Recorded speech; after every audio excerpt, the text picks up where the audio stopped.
From the sugar capital of the Philippines, Negros Occidental. Broadcasting live from Dar Negros Occidental 2 Provincial Office. This is Titulo 2 News Patrol. Titulado Ka Segment. Ang klase sa aton kabuhi sa masami ang ginadeterminar sa aton mga handom. Kanami mabala kung kaisa sa tunga sa aton mga problema, maghinay-hinay anay kita kag magdamgo sa mga bagay nga gusto naton malabot. Kag wala sang dako o kon gamay nga mga handom sa tawo nga nagapaninguha.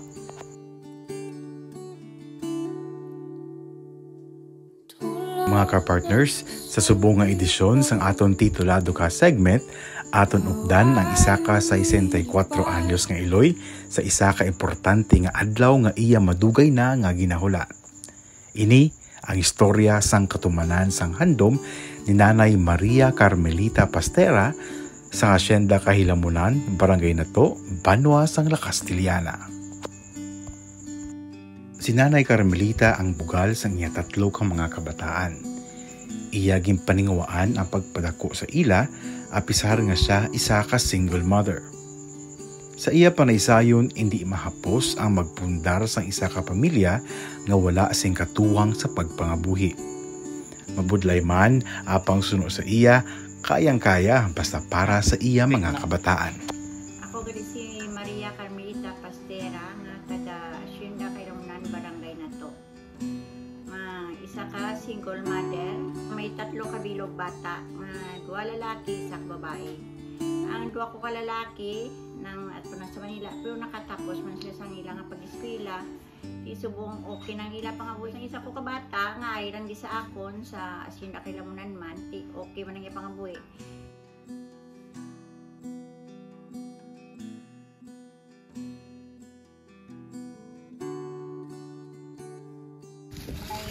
May talong, may pinya.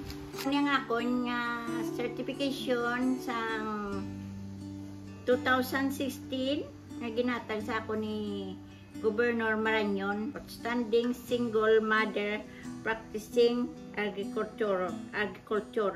Amo niyang ginatag nila sa akon kag worth 22,000 pesos.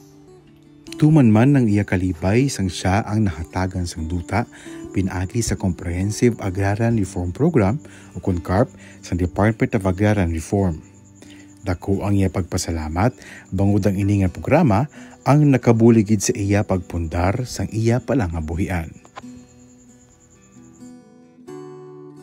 2004 na ginpabyo isang ini nga duta, ti nakaabil kami.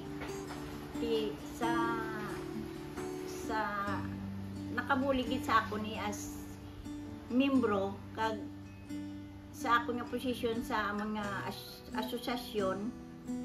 Ako isa ka tesorera nila halin sa 2004 hasta subong. Ti sa tuod lang dako gid sa nabuligay kay ti kada dibindo may ara man kami kinaabil. Tapos makaobra kami sa kampo. May ara man kami na kuha.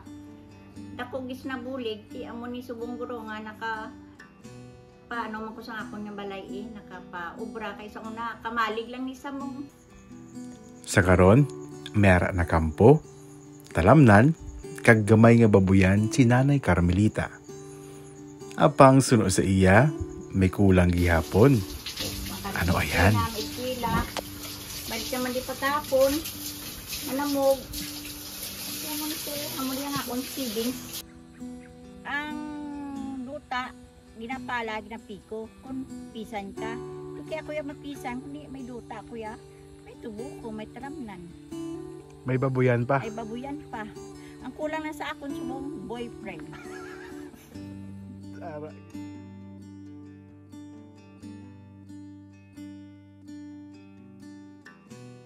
Apisar sang iya katalagan bilang iloy sang iya mga kabataan, kag bilang isa ka Agrarian Reform beneficiary, nahambal ni Nanay Carmelita nga hindi pabug-os nga natuman ang iya mga handom sa iya kabuhi, bangod kay wala pa niya nahatagan importansya ang iya pag-eskwela sadtong may tiyempo pa siya.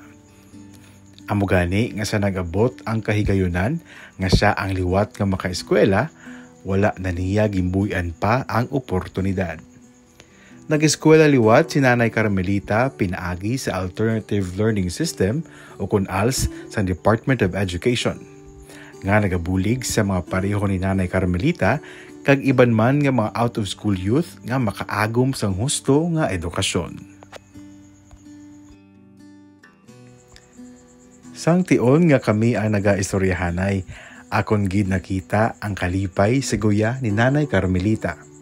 Kay tuman gid ang iya excitement sa palaabuton niya nga graduation. Gabi pa ko hindi katulog. Iti amo na yung napaminsar ko kung paano bala magrampa. Iti amo na yung nabatyagan ko giguro nga do hindi giguro mabayaran sang masingin wala milyon-milyon kay happy di ko subong nga makatapos sa pag-eskwela. Siya ang magagraduar na sa junior high school kag sa una nga kahigayunan, siya ang makarampa pasaka sa entablado, suksok ang iya puti nga toga.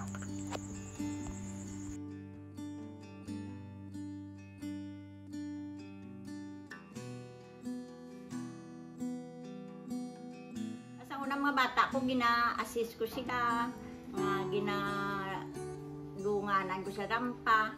Siguro ako subong nabatyagan ko nasadyahan ko sa una sa mga bata ko nga nadulog sila sa stage.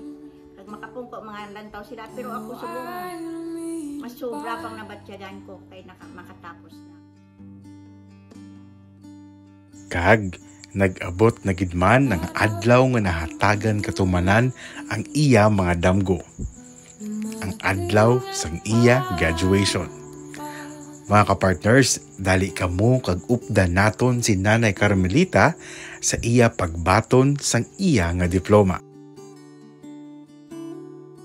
Naninguha gid ko nga makatapos bisan senior high lang. Amo na ni ko subong ko may plano pag ko sa kabuhi ko nga makatapos ko sa pag-eskwela sa high school. Siguro kung kaluyan, kung mayo pang lawas ko kay ang edad ko 64 na pero pagsik pa, lakas pa, nag-drive pa ako. Siguro mapadayon pangako nga pagtuon.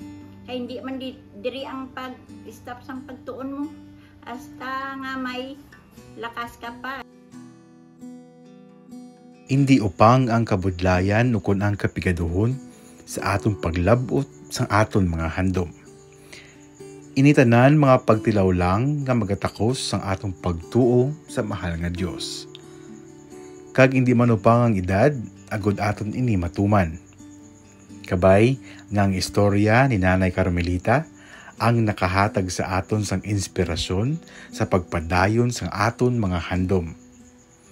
Kag bangod sini, Nanay Carmelita, titulado ka. Para sa Reformang Agraryo, inisagihapon ng inyong car partner, Martin Cabrales. Kaupod si Nanay Maria Carmelita Pastera nga padayon nga nagahandom.